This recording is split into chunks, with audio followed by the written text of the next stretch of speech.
Hello friends, I am Aprati. Welcome back to our channel plants space. आज हम बात करेंगे सॉन्ग ऑफ इंडिया प्लांट के बारे में, जो कि ड्रेसिना की ही एक वैरायटी है। और इसमें दो वैरायटी हमारे पास है, जिसमें एक वेरीगेटेड लीव्स वाली है, यानी कि जो वाइट और क्रीम की इसमें लाइनिंग रहती है ग्रीन के साथ, यानी शेड रहता है, ये वेरीगेटेड लीव्स वाला प्लांट कहलाता है।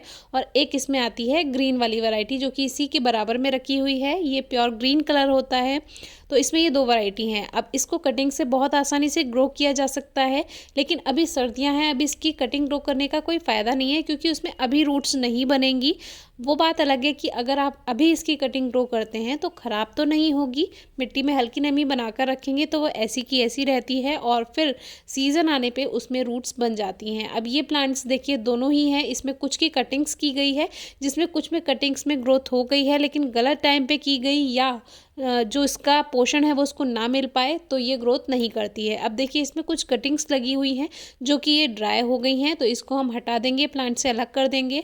बाकी आप दूसरी कटिंग्स देखेंगे, उसमें डबल शूट्स भी आ रही हैं किसी किसी में, और कुछ में वो शूट्स ग्रोथ नहीं कर पा रही हैं। वो इसीलिए इसके दो रीज़न हो सकते हैं, या तो प्रॉपर न्यूट्रिएंट्स प्लांट को नहीं मिल रहे हो, जो पोषक तत्व प्लांट को मिलना चाहिए, खाद वगैरह ना हो, और सेकंड रीज़न इसका होता है कि गलत टाइम पे प्लांट की प्रूनिंग या कटिंग कर दी जाए, तब भी नहीं होता है। तो हमेशा ध्यान रखिए, ये जो प्लांट होता है इसकी कटिंग प्रूनिंग आप रेनी सीजन में करें तो ज़्यादा अच्छा है, उसमें ज़्यादा जल्दी ग्रोथ होती है और हेल्दी ग्रोथ होती है।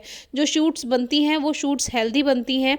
अब इसमें जितने भी ये बेकार ब्रांचेस हैं वो प्लांट से हम अलग कर देंगे, और इसमें ये 3 ब्रांचेस जो हैं वो काफ़ी अच्छी हैं, यही आगे ग्रोथ करती रहेंगी।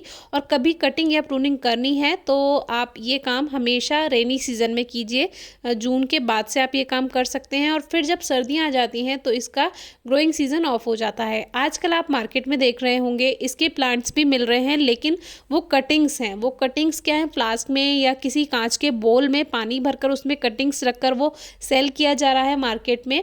तो आजकल फेस्टिवल है तो इसीलिए वो डेकोरेशन पर्पस से सेल किया जा रहा है। उसमें क्या है, कटिंग्स ड्रेसिना की कट करके पानी के फ्लास्क में या ग्लास के बोल में वो रखा हुआ है, और उसको वो सेल कर रहे हैं। उसमें कोई रूट्स वगैरह नहीं है, लेकिन अगर आप उसको पानी बदलते रहें और उसको ऐसा कैसा रखा रहने दें, तो गर्मियों में अगर आप ये काम कर रहे हैं तो उसमें रूट्स जल्दी बन जाती हैं, क्योंकि तब ग्रोइंग सीजन होता है। अभी क्या है, सर्दियाँ हैं, तो रूट्स जल्दी नहीं बनेंगी, और बनेंगी भी तो वो बहुत स्लो बनेंगी। उसमें आपको केवल यही काम करना है, अगर आपने वो ले लिया है, मार्केट से ख़रीद लिया है, तो उसका पानी चेंज करते रहें, क्योंकि फिर मॉस्किटो लार्वा होने का डर रहता है पानी में, और वो हमारी हेल्थ के लिए अच्छा नहीं है।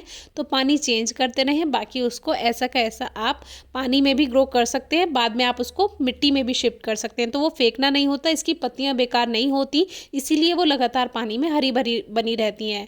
ये वाली वैरायटी जो ग्रीन वाली है वो उसमें सेल किया जा रहा है। तो आप चाहें तो मिट्टी में भी बाद में उसको शिफ्ट कर सकते हैं, या मार्केट से लेकर आते हैं तो भी आप उसको डायरेक्ट मिट्टी में शिफ्ट कर सकते हैं। और रूट्स उसकी बनेंगी ग्रोइंग सीजन में ही, जब ग्रोइंग सीजन नहीं है तो उसकी रूट्स नहीं बनेंगी। अब देखिए इसमें न्यू ग्रोथ जो हुई है वो इसमें और हेल्दी हुई है, तो ग्रीन वाला प्लांट ज़्यादा हेल्दी है, क्योंकि उसमें ज़्यादा शूट्स हैं। ड्रेसिना प्लांट जो है ये, जिसको सॉन्ग ऑफ इंडिया भी कहते हैं, इसकी बहुत कम केयर की जाती है, मिट्टी में हल्की नमी बनाकर रखें।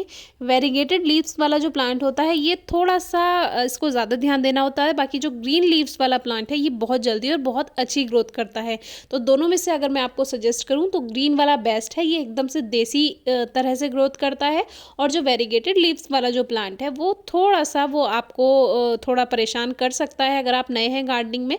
वैसे सॉइल जो बनाएं वो लाइट सॉइल बनाएं, थोड़ा सा उसमें रेत मिला देंगे तो जो मिट्टी है वो हल्की बन जाएगी। अगर ज़्यादा कठोर है तो उसमें रूट्स फैल नहीं पाती हैं, तो मिट्टी में थोड़ा सा रेत ज़रूर मिलाएं, हल्की नमी बनाकर रखें। बार बार खाद देने की ज़रूरत नहीं होती है इसमें, साल में 3-4 बार आप मिट्टी की गुड़ाई करके गोबर की खाद या वर्मी कंपोस्ट जो भी आपके पास है आप यूज़ कर सकते हैं।